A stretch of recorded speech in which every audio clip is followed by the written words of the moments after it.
सुभद्रा तृतीय किस्तिरु केते जण पड़िले बाद उत्तर रखिले उपमुख्यमंत्री।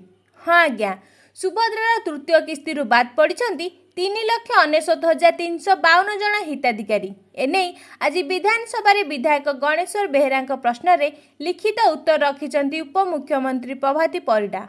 सेपरि द्वितीय किस्तिरु 1,83,785 जण बाद पड़िथिबा बेले सुभद्रार प्रथम किस्ति 1,80,092 जण पाइछंती। अन्यपटे द्वितीय किस्ति 1,96,307 जण पाइछंती।